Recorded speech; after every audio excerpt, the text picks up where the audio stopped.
জয় জয়তে আপোনালোক আটাইকে আগতীয়াকৈ নতুন বছৰ আৰু ৰঙালী বিহুৰ শুভেচ্ছা জনাইছো। ৰঙালী সন্মুখত নিৰ্বাচন অহা 19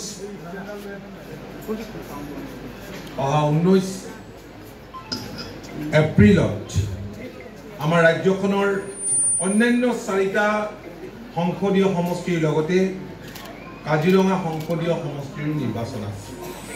যে এইবাৰ পূৰ্বৰ যি কলিয়াবৰ নাম আছিল আমাৰ সংসদীয় সমষ্টি, এইবাৰ নাম সলনি হৈছে। সমষ্টি পুনৰ নিৰ্ধাৰণৰ পাছত সমষ্টিৰ বাউণ্ডেৰী সলনি হৈছে, ইয়াৰ ডেমোগ্ৰাফি সলনি হৈছে, আৰু আমি নিশ্চিত যে ডেমোগ্ৰাফি সলনি হোৱাৰ লগে লগে ভোটিং বিহেভিয়াৰ ভোটাৰৰ সলনি হ'ব। দীৰ্ঘদিন ধৰি এই সমষ্টিক প্ৰতিনিধিত্ব কৰিছিল বিনোদ গোৱালা ডাঙৰীয়াই। গতিকে ইয়াত আমাৰ শিপাডাল যথেষ্ট মজবুত, আৰু এই শিপাবিলাকত যদি ঠিকমতে সাৰ পানী দিয়া যায় দল শক্তিশালী হ'বই। সকলোকে মই ধন্যবাদ জনাইছো, আৰু মই আশা কৰিছো যে আপোনালোকে মই ধৰিও লৈছো যে নিশ্চিতভাৱে মিত্ৰজোঁটৰ প্ৰাৰ্থীগৰাকীক এই সমষ্টিৰ পৰা জয়ী কৰাবৰ কাৰণে ঐক্যবদ্ধভাৱে কাম কাজ কৰিছে। আপোনালোকে জানে যে অসম গণ পৰিষদ দল ভাৰতীয় জনতা পাৰ্টীৰ নেতৃত্বাধীন মিত্ৰজোঁট চৰকাৰখনৰ অংশীদাৰ। আমি চৰকাৰত থকা অৱস্থাৰে পৰা ৯৬ চনত যেতিয়া আমাৰ দলৰ চৰকাৰ আছিল, চৰকাৰৰ কাৰ্যকালৰ শেষৰ ফালে ভাৰতীয় জনতা পাৰ্টীৰ লগত মিত্ৰতা হৈছিল, তাৰ পৰা সেই মিত্ৰতা অব্যাহত আছে। ভাৰতীয় জনতা পাৰ্টী আমাৰ পুৰণা বন্ধু।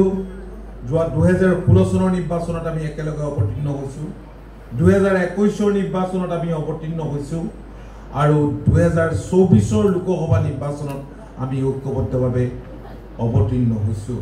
আপোনালোকে জানে যে অসম গণ পৰিষদ দলে এইবাৰ বৰপেটা আৰু ধুবুৰী আসনখনত প্ৰতিদ্বন্দ্বিতা কৰিছে। ধুবুৰী বৰপেটা আসন দুখনৰ নিৰ্বাচন হ'ব একেবাৰে লাষ্ট ফেজত 7 মে তাৰিখে হ'ব। অন্যান্য 2টা সমষ্টিৰ লগতে কোকৰাঝাৰ গুৱাহাটীৰ সেইদিনা নিৰ্বাচন আছে, আৰু মই আশা কৰিম যে আমাৰ দলৰ কৰ্মকৰ্তাসকলে ইয়াত নিৰ্বাচন সমাপ্ত হোৱাৰ পাছত ধুবুৰী আৰু বৰপেটাত নিৰ্বাচনী প্ৰচাৰৰ কাৰণে নিশ্চিতভাৱে যাব। আৰু ভাল কথা, এইবাৰ প্ৰথমবাৰৰ কাৰণে সংসদীয় লোকসভা নিৰ্বাচনত আপোনালোকে জানে যে এই সমষ্টিৰ প্ৰাৰ্থীগৰাকীয়ে গোলাঘাটত মনোনয়ন পত্ৰ দাখিল কৰাৰ সুযোগ লাভ কৰিছে। ৰিটাৰ্ণিং অফিচাৰ গোলাঘাটত আছে। 2014 চনৰ নিৰ্বাচনত নৰেন্দ্ৰ মোদী ডাঙৰীয়া দেশৰ প্ৰধানমন্ত্ৰী হৈছিল। মাননীয় প্ৰধানমন্ত্ৰী ডাঙৰীয়াই পূৰ্বৰ কংগ্ৰেছ চৰকাৰসমূহৰ অসম তথা উত্তৰ পূৰ্বাঞ্চলৰ প্ৰতি যি দৃষ্টিভংগী আছিল, সেই দৃষ্টিভংগীৰ বিপৰীতে বহুতবোৰ উত্তৰ পূৰ্বাঞ্চলৰ জনসাধাৰণৰ বিকাশৰ কাৰণে, উন্নয়নৰ কাৰণে কাম কৰিছে। বিকাশৰ স্বাৰ্থত ভোট দিব।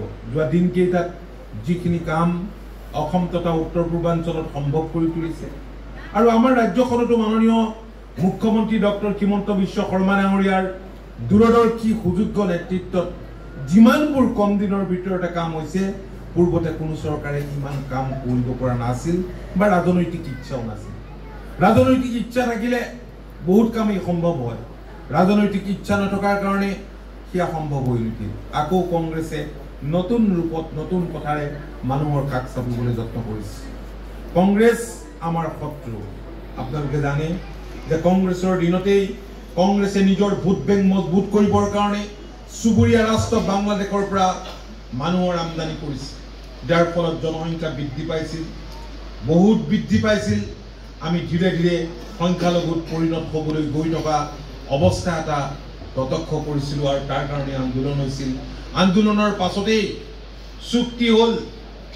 অসমৰ জনসাধাৰণৰ ন্যায্য দাবীক মানি লৈ কেন্দ্ৰীয় চৰকাৰে প্ৰথম পৰ্যায়ত বহুত আতিশয্য কৰিলেও, 855 জনক হত্যা কৰিলেও, বিভিন্ন জনক পংগু কৰিলেও অৱশেষত মানি ল'বলৈ বাধ্য হ'ল। তাৰপিছত অসম গণ পৰিষদ দল জন্ম হ'ল। অসম গণ পৰিষদ দল এটা আঞ্চলিক ৰাজনৈতিক দল আৰু আঞ্চলিক স্বাৰ্থৰ কাৰণে জন্ম হোৱা এটা দল। অসম গণ পৰিষদৰ ইতিহাস আপোনালোকে জানে যে উত্তৰণ আৰু বিপৰ্যয়ৰ ইতিহাস। আমি দলটোক বৰ্তমান সময়ত অনাগত দিনত উজ্জীৱিত কৰিবলৈ সকলোৱে মাৰ বান্ধি থিয় হ'ব লাগিব, কাম কৰিব লাগিব আৰু সন্মুখত যি নিৰ্বাচন আছে সেই নিৰ্বাচনত জয়ী হ'বৰ কাৰণেও আমি একেলগে সমান্তৰালভাৱে চেষ্টা কৰিব লাগিব। অহা যিকোনো নিৰ্বাচনত যাতে জয়ৰ মুখ দেখে তাৰ কাৰণে আপোনালোকে কাম কৰিব লাগিব। আমাৰ যিসকল কৰ্মকৰ্তা আছে, মই জানো পোৱা নোপোৱাৰ বেদনা কৰ্মকৰ্তাসকলৰ আছে, কিন্তু আমি মনত এটা কথাই ৰাখি চলিব লাগিব, সেয়া হৈছে কংগ্ৰেছ আমাৰ শত্ৰু। কংগ্ৰেছৰ অপকৰ্ম, দুৰ্নীতি, ভ্ৰষ্টাচাৰ, আতিশয্যৰ কাৰণেই অসম গণ পৰিষদ দলৰ জন্ম। অসম আন্দোলনৰ সময়তেই মানুহৰ মনত আঞ্চলিকতাবাদৰ ভাৱধাৰা গাঢ় হৈছিল, দৃঢ় হৈছিল, আৰু এইটো আমি হৃদয়ত বান্ধি লৈ আমি কাম কৰিব লাগিব। অনাগত দিনত কাম কৰিব লাগিব ভালদৰে, আৰু ডেফিনেটলি ভালদৰে কাম কৰিলে যি কামেই নকৰক কিয় ভাল হ'বই, ফলাফল ভাল হ'বই। মই দলৰ প্ৰতিজন কৰ্মীক একাগ্ৰতাৰে কাম কৰিবৰ কাৰণে অনুৰোধ জনাইছোঁ। প্ৰাৰ্থীগৰাকী সৰুপথাৰ সমষ্টিৰ বিভিন্ন ঠাইলৈ গৈছে, মোক কৈছে, আমি তেওঁক ব্যক্তিগতভাৱে সংগ দিব পৰা নাই যদিও আমাৰ দলীয় সতীৰ্থসকলে সহযোগ কৰিছে। জিলাখনৰ সকলো ঠাইতে গৈছে। আজি এইখন সভাৰ পিছতেই আন এখন সভা কুমটাইত আছে, এখন গোলাঘাটত আছে, এখন দেৰগাঁৱত আছে। যোৱা দিনকেইটাত ৰাজ্যখনৰ বিভিন্ন ঠাইলৈ নিৰ্বাচনী প্ৰচাৰৰ বাবে গৈছোঁ। যোৱাকালি ডিব্ৰুগড় গৈছিলোঁ, অহাকালিলৈ লখিমপুৰ যাম। আমি ধাৰাবাহিকভাৱে ৰাজ্যখনৰ বিভিন্ন ঠাইলৈ গৈ এটাই আমি দেখিছোঁ, এটা সুকীয়া পৰিৱেশ, কোনোদিনে নিজে নেদেখা পৰিৱেশ। সেই পৰিৱেশ হ'ল এইবাৰ নিৰ্বাচন একপক্ষীয় হ'ব।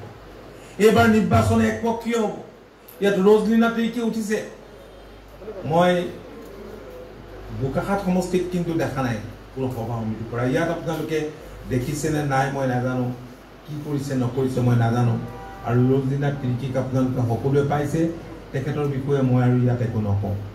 কিন্তু আমাৰ প্ৰাৰ্থীগৰাকী এগৰাকী অভিজ্ঞ ৰাজনীতিক, এগৰাকী মাটিৰ মানুহ, সৰ্বৰহী মানুহ।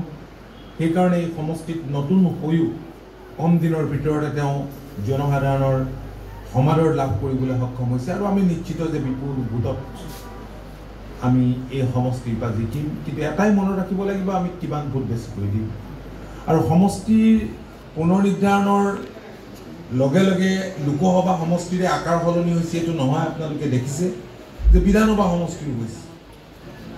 সৰুপথাৰ সমষ্টিটো এটা বৃহৎ সমষ্টি আছিল। এটা সময়ত কৰিমগঞ্জৰ পিছতেই সৰুপথাৰ সমষ্টিটোৰ এটা ডাঙৰ সমষ্টি আছিল। দিছপুৰ, কৰিমগঞ্জ, দিছপুৰ, তাৰপৰা এইটো এটা ডাঙৰ সমষ্টি আছিল।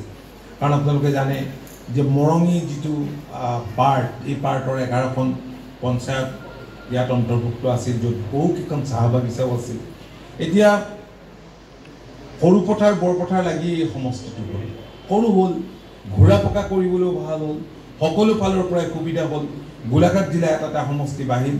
গতিকে আপোনালোকে, মই ভাবোঁ যে আমাৰ কৰ্মকৰ্তাসকলে কাম কাজ কৰাৰ যথেষ্ট এতিয়া অৱকাশ আছে, সুবিধাও আছে।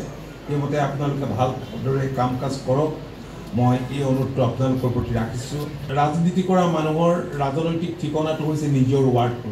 গতিকে নিজৰ ৱাৰ্ডত আপোনালোকে অলপ বিশেষভাৱে গুৰুত্ব দিয়ক, নিজৰ বুথটোত আপোনালোকে বিশেষভাৱে গুৰুত্ব দিয়ক।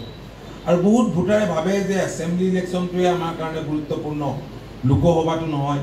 কিন্তু কোনো নিৰ্বাচনকেই তেনেধৰণে আমি কোনেও গ্ৰহণ কৰিব নালাগে। লগে লগে আমি বেছি সংখ্যক ভোটত এই সমষ্টিৰ পৰা আমাৰ প্ৰাৰ্থীগৰাকীক আমি জিকাবলৈ সক্ষম হ'ম। বোকাখাটত আজি কেইদিনমান আগতে এখন ডাঙৰ জনসভা হৈ গ'ল, মুখ্যমন্ত্ৰী ডাঙৰীয়াও আহিছিল। দেৰগাঁৱতো তেখেতে একেদিনাই এখন জনসভা কৰি গৈছে। আজি কিছুদিনৰ আগতে গোলাঘাটত এখন হৈছে, সৰুপথাৰত সিদিনা হৈ গৈছে। গতিকে মই নিশ্চিত যে আমাৰ জিলাখনত আমাৰ প্ৰাৰ্থীগৰাকীয়ে, মিত্ৰজোঁটৰ প্ৰাৰ্থীগৰাকী এইবাৰ ভাল ভোট পাব। আৰু মই সদায় সাংবাদিকেই সোধক বা আনি সোধক এটা কথা কৈ আহিছোঁ, বৰ্তমান সময়ত যিটো এটা পৰিৱেশ সমগ্ৰ অসমতে দেখিছোঁ যে ঢৌ NDAৰ সপক্ষে বলিছে, NDAৰ সপক্ষে ঢৌ বলিছে। মূলতঃ বিকাশ, মূলতঃ উন্নয়ন সমগ্ৰ দেশতে মোদী ডাঙৰীয়াৰ যে দৃষ্টিভংগী দেশৰ উন্নয়নৰ কাৰণে আৰু সেইমতে কৰা কাম কাজবোৰে জনসাধাৰণক আকৃষ্ট কৰিছে, দেশখনৰ পৃথিৱীত গৌৰৱ বৃদ্ধি কৰিছে। এইটো আমাৰ কাৰণে গৌৰৱ। গতিকে আমি এনে পৰিস্থিতিত আমি আশা কৰিম যে আমাৰ ৰাজ্যখনৰ যি 14খন আসন আছে, এই 14খন আসনতে আমাৰ মিত্ৰজোঁটৰ প্ৰাৰ্থী জয়ী হ'ব। 2খনত অসম গণ পৰিষদ, 11খনত ভাৰতীয় জনতা পাৰ্টি আৰু কুকুৰাঝাৰ আসনখনত UPPLৰ প্ৰাৰ্থী আছে। সকলোতে এটা সুন্দৰ পৰিৱেশ, প্ৰায়বিলাক ঠাইলৈকে আমি গৈছোঁ, বৰাকতো সেই একেই পৰিৱেশ। গতিকে আমি নতুন চৰকাৰৰ পৰা আমি আশা কৰিছোঁ আৰু আমি নিশ্চিত যে নৰেন্দ্ৰ মোদী ডাঙৰীয়াৰ নেতৃত্বত আকৌ চৰকাৰ হ'ব আৰু বেছি সংখ্যক আসন লৈ এইবাৰ দিল্লীত মোদী ডাঙৰীয়াৰ চৰকাৰ কৰিব। মাননীয় মুখ্যমন্ত্ৰীৰ সপোন যে আমাৰ ৰাজ্যখন দেশৰ অগ্ৰণী 5খন ৰাজ্যৰ তালিকাত অন্তৰ্ভুক্ত কৰিব লাগে আৰু সেই সপোনক সাকাৰ ৰূপ দিবলৈ যোৱা দিনকেইটাত তেখেতৰ নেতৃত্বত আমি সকলোৱে কাম কৰিছোঁ, ৰাইজেও সহযোগিতা কৰিছে। আজি বহুতবোৰ আঁচনি চৰকাৰে নতুন নতুন পৰিকল্পনা গ্ৰহণ কৰিছে। আমি হয় যে সকলো আঁচনিৰ সুবিধা সকলোৱে পোৱা নাই, কাৰণ একে সময়তে আমি বহুতবোৰ সমস্যা চকুৰ আগত দেখিছোঁ, ডাঙৰ সমস্যা, সৰু সমস্যা। এই গোটেই সমস্যাবোৰ সমাধানৰ কাৰণে আমাৰ চৰকাৰখনে কিছুমান শ্বৰ্ট টাৰ্ম পৰিকল্পনা, কিছুমান লং টাৰ্ম পৰিকল্পনা লৈ কাম কৰি আছে আৰু আমি ভাবোঁ দীঘলীয়া দিনত সকলোবোৰ মানুহেই পাবলগীয়া সকলোবোৰ ৰাইজেই সকলোবোৰ সা সুবিধা লাভ কৰিব।